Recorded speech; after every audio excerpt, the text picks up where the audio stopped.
the energy of the universe may push him even beyond the limits that he thought he could go. You don't test a man with that. Why would you want to put a man in that position? Don't test a man with that.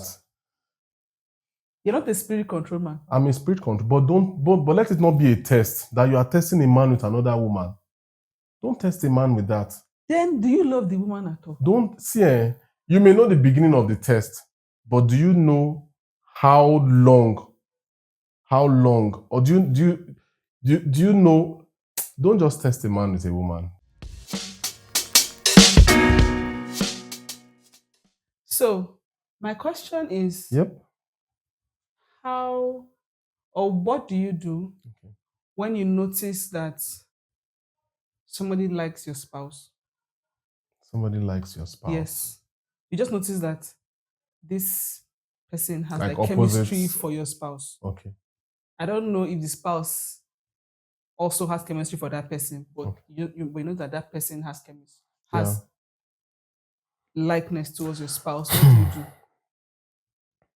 I'm just trying to think about.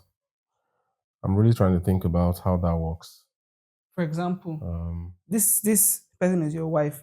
Yeah, I I know what you've said, guy but likes I'm you. just trying to think about.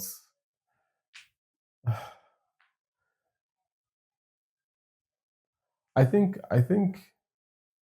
communicating about it would really help. With the guy or with your wife? With your wife, if you notice it, two things are involved. You are either correct or you are wrong. But either ways, it's just good to talk about it. Although the impact of that discussion might be both ways, might be in different, like you cannot now control the other aspects of the discussion. But if we're talking about a Christian marriage now, okay, that's fine. But there are some men that you go and tell that, I think that lady likes you. He will, let's say the guy is not a Christian guy, he may want to investigate that further. And that could lead to someone that has been waiting to see which girl is going to like him and all that. The wife now say, I think that girl likes you. He's like, really? You think so? He may even pretend that he's not going to find out, but he may now give himself that job to really go and see, does this lady really like me? And you never can really control or tell what might happen after that. So it's just both ways. But if I were to just feel like, it's like this man likes my wife, for me, I will put an eye on the person. You understand? I would just want to really see, okay, how well is this person trying to, act on how I think they are feeling. I may necessarily not confront them, but I'll just have them within my radar, basically. And I may not even tell my wife about it. I'll just have it within my radar and I'll be watching. Yeah. I think we're done with this video. Yeah. I'll be watching. For me, actually, if I see someone that I think likes you, I usually tell you. Yeah. Yeah, but I think it's like what you said, that if you're married to someone who is inquisitive and will actually want to check that does this person really like me. But do you think it has that effect? Because sometimes when I think you like somebody or somebody likes you and I ask you, do you like this person? Or I ask you, does this person like you? Yeah. After I finish talking to you, I now feel like, will you want to go and now say, No, that means there can be. I'm not an investigator now. I don't investigate those kind of things. If somebody were to tell me that I like my wife, I like my wife, yes. But the other way around, I don't investigate. What's the purpose of that investigation? What am I trying to achieve? Because for most men, you don't put a man on that journey and expect that he would come out without scars. Yeah, so just leave him. It's not. I don't even think a woman should. I don't even think that thing is even. Some men may react to that whole revelation differently. So it's just good if you notice that kind of a thing, and you know that your husband is even oblivious to any. Just leave him. Let him just be doing his work. But if you want to say that he's oblivious, because some men can be quite clueless. If you want to say you want to leave him, and then he's just working with a pure heart, and then he's now trapped in a corner with that person that has something for your husband. Yeah. Would it not have been better for you to have mentioned it so that he's at least aware? Okay. For awareness purposes, yes. Also depending on who that man is. But when you also look at the Bible, you see that for every man in the Bible that their wives introduced them to a woman, there's no one that said no. Wow. They all went down. For example, Abraham was introduced to Hagar, and he actually went and slept with her. Sometimes I think about it, that is it that but the Hagar introduction was not necessarily an introduction, it was like a compulsion. Okay, somebody compelled you to bring your penis out and it sat in a woman's vagina. It was a why do I use the word compulsion? It was a case of Sarai losing trust and faith and hope in God's promise. Was she dead during the sexual activity? And on the strength of that, how did he rise? Wait now. How did he rise? How did he rise? Because I don't think and we rise. We walk and we rise. No. Let me explain what. For a man to rise. Let me explain. For a woman. Let me explain. When he's not attracted. Let me explain. There must be something that brought that thing up. And I don't think it was Sarah that used her hand to bring it up. That means it came up, so he was not compelled. A penis does not rise under compulsion. Yeah, that's what you think. Okay, does a penis rise under compulsion? Yeah, a penis will do what a penis will do. But that's not the point I'm trying to make. The point I'm trying to make is that Abraham never put himself in that place where he never anticipated Hagar. He was trusting on the promise of God, that God was going to give him a child, and that child was going to come through Sarah, right? That was Abraham's promise. But that feeling of, oh, you are not landed until you have a child, it's like that thing started a very long time ago. What did Sarah now do? She tried to circumvent the promise of God and made the introduction. And that introduction was not an introduction that gave Abraham the right to say no. Even if I wish he said no. Personally, I wish he said no.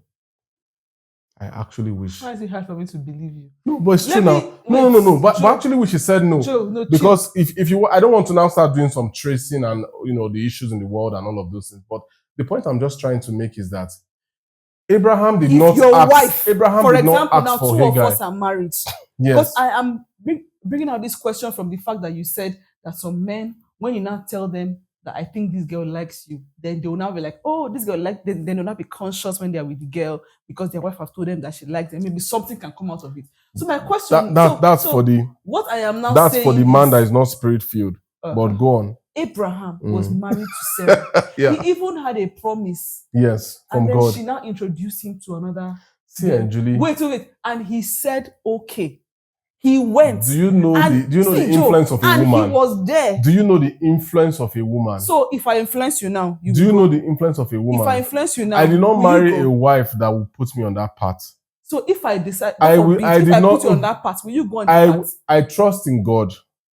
What are you talking about? I trust in God. See, I trust in God. See, and Juliana. Sarah told him to go. Don't forget, and he went. See, in their own case, God had promised them that they will have a son. If you read the Bible carefully, sorry, I'm just trying. But if you read the Bible carefully, you will see that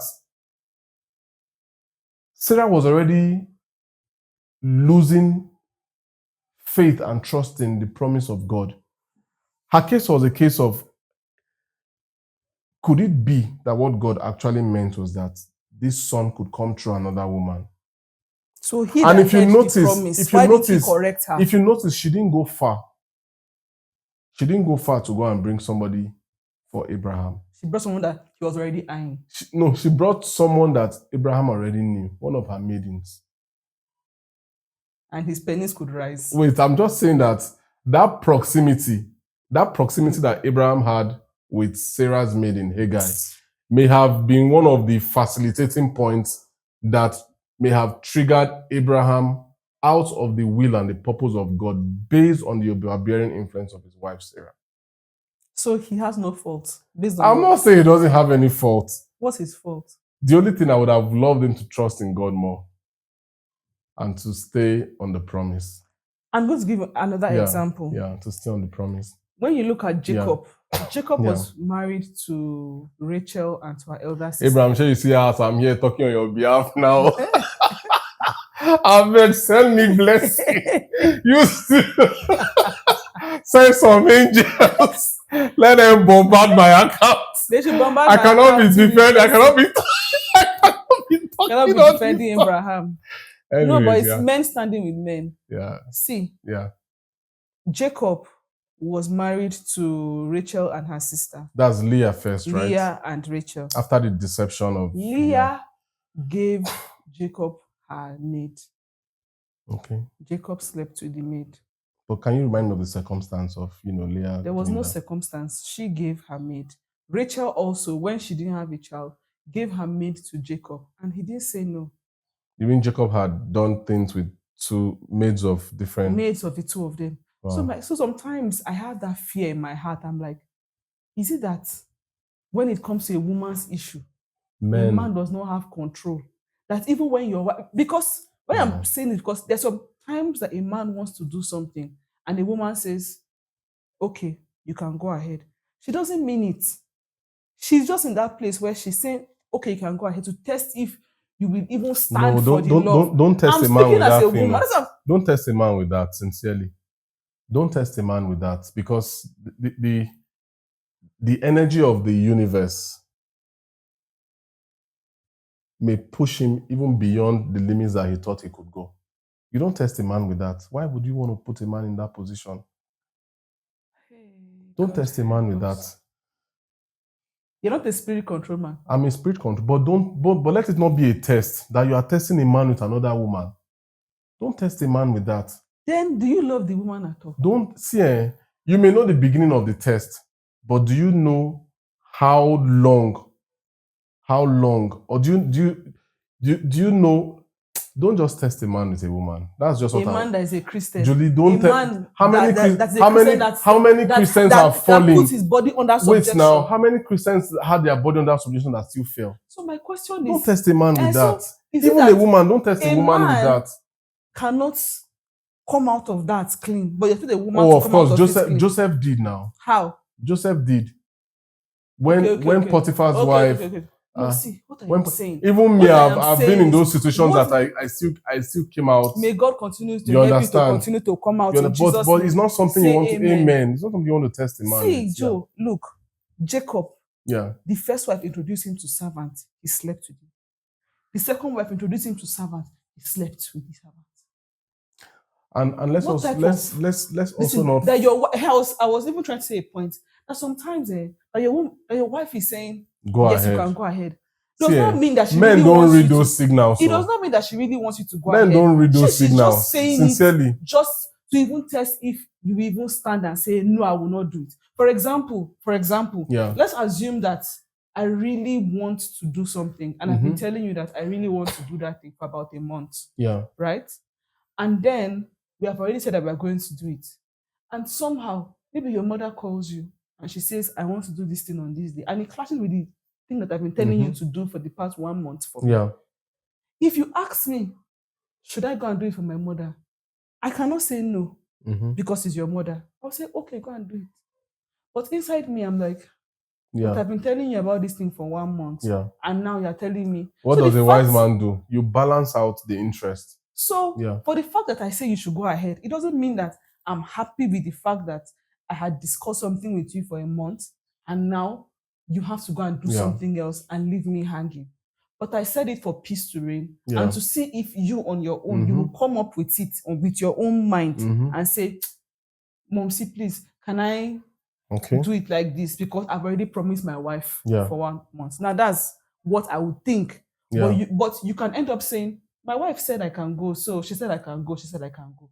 That's the thing with Sarah and Abraham and Jacob and his wives. The wife said, oh, you can sleep with my house help. Are you telling me that a man does not have brain?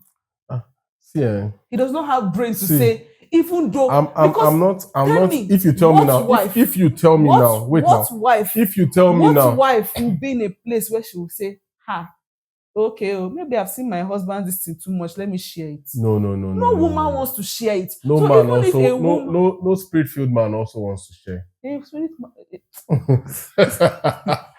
There is no spirit-filled man that is thinking of sharing. See, where the Holy Spirit is there to help us. Is there to help us, and we must be willing to receive that help. And I'm not trying to be theoretical now. You can't tell me that now. I'll now go and dress up, bath, wear clothes, and I'm on my way. No. I would even feel like something wrong with you. That's what I'll be. Is there something going on? Are you confused? Is this the real person? Is this the person that I married? That's me being very sincere. For example, there was a story that Reverend Sam shared one time, and he said that he and Mama, they always have like a boundary as to how outsiders can come to their home and all that, even for family members and externals. And then he said that there was this woman that the wife was getting close to, and at some point she would tell the woman to come to the house and all that. And he was just wondering, like, where is all this closeness, bringing somebody into the house coming? And then one day, I think he had a dream or something, where he saw the other woman that the wife was drawing close, standing at the altar waiting for him. That was how he went to the wife. He said, please, I know that you're trying to make friends, but don't bring this woman again to the house. Now, if it's some other people, that's a spirit-filled man. If it is someone else now, the person might say, is it me that told her to be bringing the woman? It's not me. If she wants to be bringing woman to the house, so if the woman is showing me sign, is it me? I'm not the one. No, that one is that's the way a loose man will respond. A responsible man will not respond that way. But you're saying don't tempt a man, don't tempt a man. I'm just saying that there's no point for a woman to use her own hands to now tempt her husband. Why? Why would you want to do that? Why would you want to do that? I'm saying that even if the temptation that men are already facing out there alone is already overwhelming. Then from the place that you are supposed to feel the safest, then your wife she's now scouting for women to use to tempt her husband. No, that's totally wrong. But you know what? Totally wrong. If a man should be in the reverse, if it should be in the reverse, that a man, I cannot even tempt my wife with another man. I can't. I'm not saying that you are tempting me, but I'm saying that if, for example, Sarah was Abraham and Abraham was Sarah, and Abraham was the one that suggested to Sarah, because do you know that there are some families that don't have children, and the reason for not having children is not because the wife is of course barren. It's because the man is spermless. Now, there are some men that will propose to their wives, okay, well, since I don't have sperm, what do you think we should do? If it was the woman now that said, oh, I don't have sperm, what do you think we should do? Should you go and sleep with another? The man can say, it's not me, it's my wife that suggested it, so let me go and sleep with another woman. But if a man should make the same suggestion to a woman, even though he's the one that don't have sperm, to a woman that, okay, you have ovary, you have womb, I don't have sperm, will you mind to sleep with another, so that the wife will most likely, although there are rare situations where women do that, the one will say no. If God will not revive your testicles, then I don't want any child. A woman will most likely stand for that. So she will not say, don't tempt me, or don't tempt me. Well, some of these things too might be due to, I don't want to use the word the makeup of men, because that's just an easy way to excuse oneself, from responsibilities of these issues. But I just feel that men should not be put in that position by their significant other, where they are now having to make those kinds of decisions because their wife has set something else in motion. I don't think it's really fair, for men that have to go through that. Just like maybe you're in a house now, you have a house help. Instead of you to look for house help, that maybe a house support system, somebody who, you now go and bring somebody that is very mature. Why would you want a mature person, maybe somebody in 25, 28 years old, living with you in a 2-bedroom flat? Why would you want to punish yourself like that? It makes absolutely no sense. So some of these things, it's just, you will not be shouting for wisdom when you can deploy that wisdom in your home. You don't need external wisdom. It's just a wise thing not to do. It's a wise thing not to do. And I still maintain that, really. I still maintain that men have to be protected from the vagaries of life, because women feel like they can handle more things than men can handle when it comes to those sexual related things. So if it appears that men are the weaker, they should be protected. That's just what I'm trying to say. And men should be protected. We should not be exposed. Sarah should have protected Abraham from Hagar. Yes, suggesting her. Yes. And Rachel and Leah should have protected Jacob. And even if she made that suggestion, Abraham, on the strength of God's word, should have been able to say no. Abraham, you hear me right? You should have been able to say no. I know Abraham is watching this podcast right now. But what do you say about God? In the sense that Leah and Rachel suggested their house help to Jacob. Jacob slept with those house helps. And those children that they gave birth to are among the 12 tribes of Israel that God honors till this God doesn't judge the way we judge. Mm-hmm. That's why, was it not this lady who was a prostitute that is like in the lineage of Jesus, right? Mm-hmm. That's why God can allow that thing that looks like a mismatch. He can allow a mess and still take the glory out of it. So can a man tell the wife that even this infidelity, God will take the glory out of it? How many infidelities across the world have God? God will still take the glory out of any So mess. Can a cheating man tell his wife that, see, baby, calm down. Even this infidelity, God will take the glory out of it. That man is already on the path of the soul that sinners shall die. He's already on the path of the soul that sinners shall, because that one is like, and it's already ingrained in him. How will you be saying that God will take glory out? God will still find his glory spots. See, there's nothing in this world that baffles God. He will still find his own glory spot. It might not be in the lifetime of that man. It might be in the lifetime of the offspring of that illicit relationship. He will still take his glory. But for somebody to now be saying that, I can sin, that means you're already on the path to death. That's a reprobate. Yes, you're already, the soul shall sin, that sinner shall die. That's the school that man is attending. The school of the soul, that sinner shall die. That's the school that guy is attending. So that one doesn't make any sense at all. Absolute nonsense. But please, let's protect our spouses. I think that's what this whole thing is really about. It's our job as husbands, as wives. To protect our spouses. Yeah, protect your spouse. But when you are trying to protect your spouse, and like say this video, and you say, I think this person is in love with you, and your spouse says, you are too sensitive, you are too judgmental, you are seeing what does not exist. Like you are picking things that Sometimes that could be the case, but it doesn't mean that there's no wisdom in that statement. That could be the case, but it doesn't mean that there's no wisdom. Do you think that there are spouses that are taking it too far? Of course, those things will exist, definitely. It will definitely exist. I'm not looking at my back. I'm not watching my back for anything. And and I've told you this many times. It appears that maybe I'm being simple, but I've given you my trust, and I can go to bed.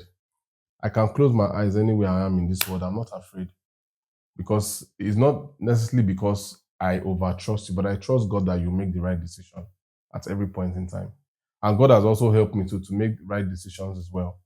When, of course, I've had trips, I traveled to one of these countries once, and people were like, how can I come to this country and I will not see this country? What they were actually talking about, how will I be in this country and I will not see the women of this country? So the country now is inside the vagina of a woman. In their own understanding. And when they went ahead seeing the country, I was in my room.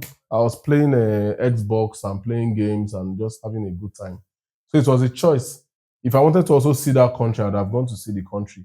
But how do I begin to even have that conversation in the first place with somebody I don't even know absolutely nothing about? I beg. Some things are just, wisdom. And it's good for us to train our children, teach them the right way to go. Because the world is becoming more intense. If you're not even doing crazy stuff, it's as good as you are not in the world. Like one of the things that qualify people now to even say I'm of this world is that they're involved in a lot of nefarious activities, illicit sexual arrangements, all of those things. So we need to start changing the narrative, and we need to create a template that our children can be able to easily tell between darkness, what is darkness and what is light. So it's our job to instill that sameness, that oneness of the Spirit of God in them, and to make them to be able to decipher what is right, what is wrong, and also the understanding that the Holy Spirit can help them to make the right decisions. And grit is important. Discipline is very, very important. And that knowledge is also very important. Those three things, extremely important for, children of these days. And we as parents too, we are not out of the radar of the enemy. We must always do the things that will keep us, keep us under that envelope of the right thought processes, the right plan, and the right actions that we need to take in God's plan. Yeah. Okay. What do you want to say after all this plenty? No, it's just if I'm just thinking. You are still amazed at Abraham. That a woman can somehow encourage her husband in a way. A woman should never. A man should. Nobody should. Why would someone? It's not ideal. Because there's some men that go into such things and they tell you, maybe my wife was not cooking for me, so this other person was cooking for me. So that one is a decision he has made, and he has not been able to control him. It's just indiscipline, and it could be that some people just want to have. I think they think they're having a swell time, but it's still sin. The Bible calls it sin, and that's what it is. All right, I will not tempt you. No, please don't. Just leave me with my laptop, my Bible, my kids, and you, my family, and God's provision, and impact, purpose. What else am I looking for in life? What else? There's nothing like your presence, Lord. All I want is to be with you. There's nothing like your presence, Lord. All I want is to be with you. The presence. The presence.